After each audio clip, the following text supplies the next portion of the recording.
कि पहले कठिनाई अगर आती है और बाद में आनंद आता है, तो ऊर्जा ऊपर की तरफ चले, ये लक्षण है, ओशो ने बताया। और अगर पहले आनंद आता है और बाद में कठिनाई आती है, ऊपर, तो ऊर्जा तुम्हारी नीचे की तरफ जा रही है। तो ये मैंने देखा था, और मैंने 70 दिन हो गए, मैंने काम वासना को सिर्फ दूर से देखा, और जो भी मुझे फीलिंग्स आती थी, मैंने उसे सिर्फ देखते रहता था, उसको कुछ जस्टिफाई नहीं करता था, मतलब कि ये अच्छा है या बुरा है और कुछ है। और उससे मुझे थोड़ी हीट फील होती थी बॉडी में, ऊपर ऊपर थोड़ी ऐसे।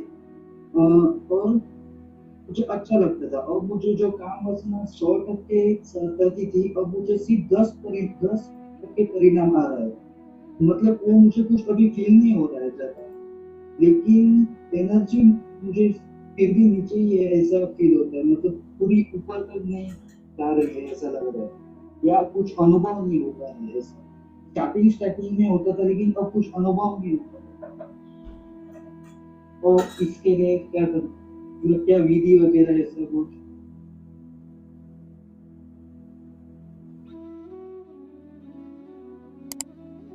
क्या उम्र क्या है आपकी? तो फिर सर 26। 26। ठीक। हाँ। ये जो समय है ना, ऊर्जा पीक में होती है। अब ऊर्जा जब पीक में होती है ना, तो हम प्रकृति से तो बंधे ही है, तो सीधी बात है, वो मूलाधार में चोट करती है, तो काम वासना तो जगेगी, वो तो बेचैन करेगी। अब निश्चित ही तुम विधि कर रहे हो, कोई काम वासना को रोकने की विधि कर रहा है।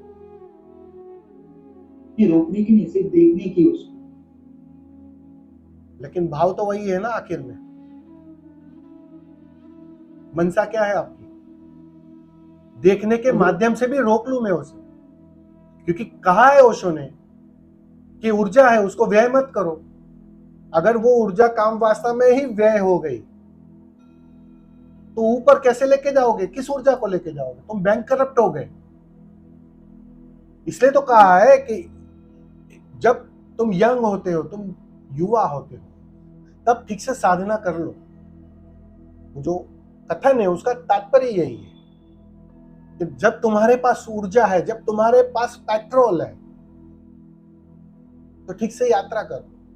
अब तुम बुढ़ापे में करोगे 60 साल के बाद, उस समय ऊर्जा नहीं रहेगी, पेट्रोल नहीं रहेगा। तो पर्पस तो वही होता है।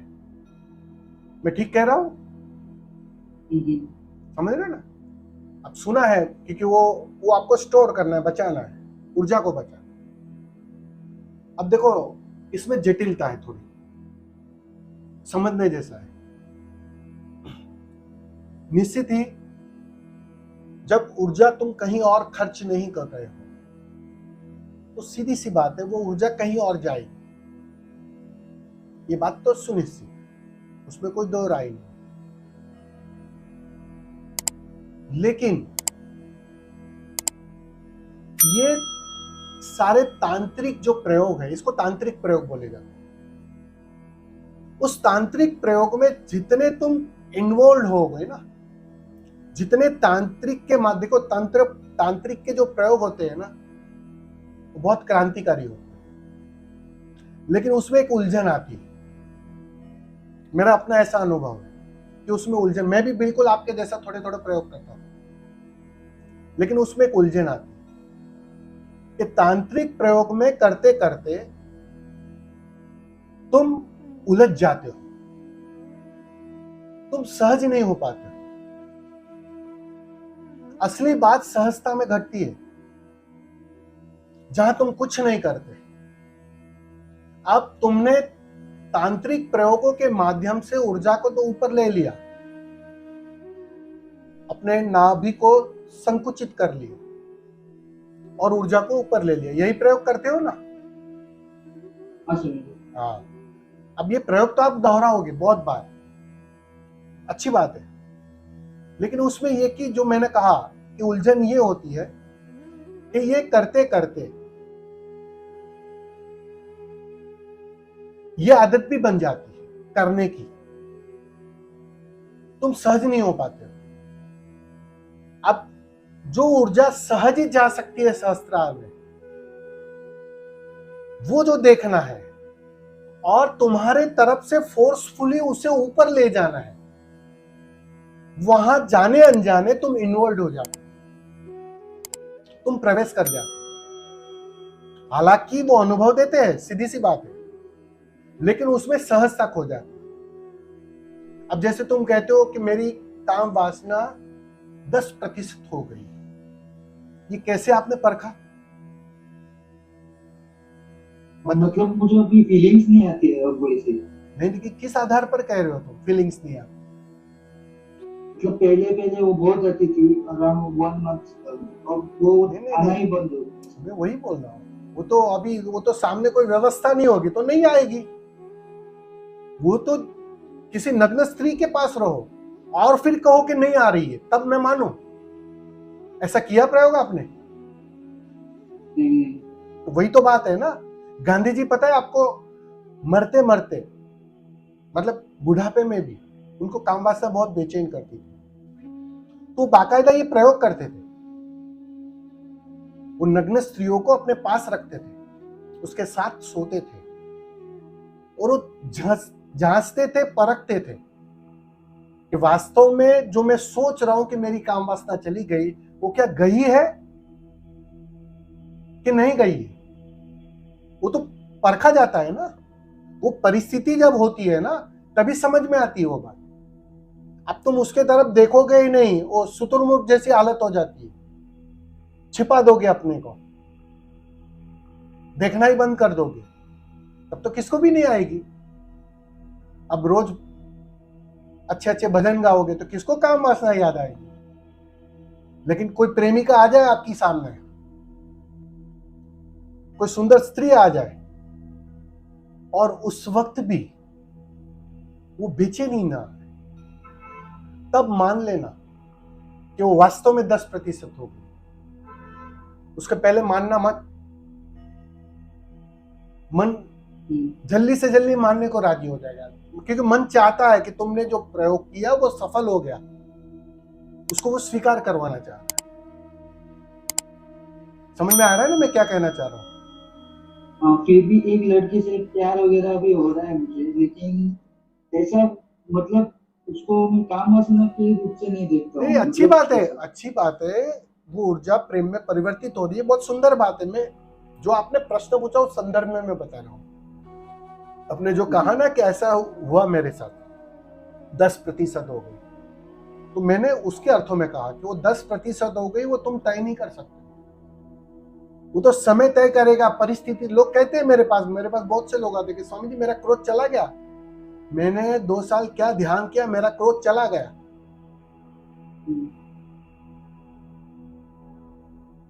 पत्नी जब कुछ बोलती है ना, पत्नी जब कुछ करती है ना, तब सब वो कहते हैं ना, पोल खुल जाती है, सब उभर कर बाहर आ जाता है। कोई और करेगा तो नहीं होता है, लेकिन पत्नी जब करेगी तब हो जाता है, वो क्रोध निकल जाता है। वो रोका हुआ था, वो मान्यता से तुमने बांधा हुआ। मान्यता से कोई भी चीज पकड़ लोगे तो तुम एक बात समझ लेना, अनुभव से वंचित रह जाओगे। वो तो तुमने थोप दिया, तुमने मान लिया, और मन तो चाहता ही है कि तुम जल्दी मान लो ताकि मन से ना छूटो। मन की यही कोशिश रहेगी। तुम कोई साधना भी करोगे तो मन उसमें सहायक होगा। मन कहेगा बस घट गया, बुद्धत्व घट गया। ऐसे ऐसे लोगों के प्रश्न आते हैं कि स्वामी जी मुझे तो ऐसा ही लग रहा है, मेरा काम हो गया, एक स्वीकार भाव आ गया, अब मुझे कुछ नहीं चाहिए, अब मुझे आप भी नहीं चाहिए। ऐसे लोगों के प्रश्न आते हैं। लेकिन 2 दिन जाते हैं, सब बात साफ हो जाती है। क्योंकि एक चीज तुम थोपना चाह रहे हो, वो थोपना वो आखिरी पड़ाव में बाधा बनता है, उसमें करता छूटता नहीं है, उसमें तुम सहज नहीं हो पाते हो, और सहज होए बिना समाधि घट नहीं सकती है। ये बुनियादी शर्त है। जो भी हो अपने से हो। अगर काम वासना है तो भी अपने से हो, तो भी वो सहज अवस्था है। और काम वासना नहीं हो रही है, उसकी याद नहीं आ रही है, उसकी इच्छा नहीं हो रही है, वो भी सहजता से हो, तुम्हारे रोकने से नहीं। तुम अगर उसको रोकोगे तो आज नहीं तो कल वो विस्फोट की तरह, बम की तरह फूटेगी। वो किसी और मार्ग से फूटेगी, काम वासना चली जाएगी, लेकिन वही ऊर्जा, वही सप्रेशन किसी और मार्ग से फूटेगा। हो सकता है तुम्हारा क्रोध बढ़ जाए,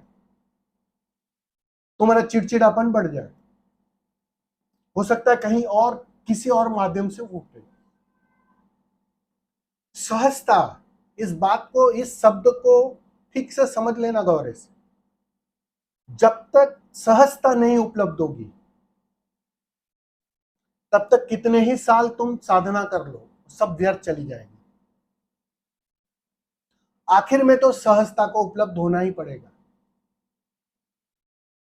और मेरा ऐसा मानना है, मेरा ऐसा अनुभव है कि साधक को सहजता साथ साथ में ही साधनी चाहिए, तो उसकी यात्रा आसान हो जाए। क्यों कह रहा हूं मैं? सहजता अगर वो साथ साथ में साधने लगेगा तो जो आखिरी पड़ाव है, जहां सारी विधियों के भी पार जाना है, जहां कर्ता के पार छलांग लगानी है, जहां गुरु के भी पार चले जाना है, वहां फिर रुकावट नहीं होगी। वो जो आखिरी पड़ाव है ना, वो आखिरी जो पीएचडी के एग्जाम है ना, तुम आसानी से पास कर लोगे। वरना ज्यादातर साधकों को मैंने देखा है, वो सहजता साधते ही नहीं है, और वो आखिरी परीक्षा के समय बेचैन हो जाते और उसी में उलझे रहते, उसके पार छलांग नहीं लगा पाते। इसलिए मेरा जोर हमेशा एक ही बात पर है कि तुम सहजता को साधो। काम वासना आती है तो आने दो, उसको रोको मत, उसको जियो। और कोशिश ये करो कि तुम सहज हो, ऊर्जा के पीछे तुम चलो, ऊर्जा को आदेश मत दो कि ऐसा करो ऐसा ना करो, क्योंकि वो तांत्रिक विद्या है, अच्छी बहुत सुंदर विद्या है, लेकिन वो एक आयाम तक तुम्हें काम आएगी, एक ऊंचाई तक काम आएगी। उसके आगे क्या? उसके आगे तुम फंस जाओगे, उसके आगे तुम उलझ जाओगे, तन के ऊपर उठ ना पाओगे। तांत्रिक विधियों में सारे तन पर ही प्रयोग होते हैं, लेकिन उसके ऊपर तुम उठ ना पाओगे, उसके पार छलांग ना लगा पाओगे।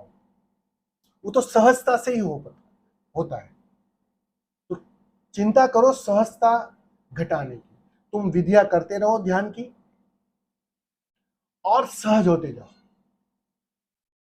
जो भी आता है भीतर आने दो उसे, जो भी निकलना चाहते है उसे निकलने दो, बात आसान हो।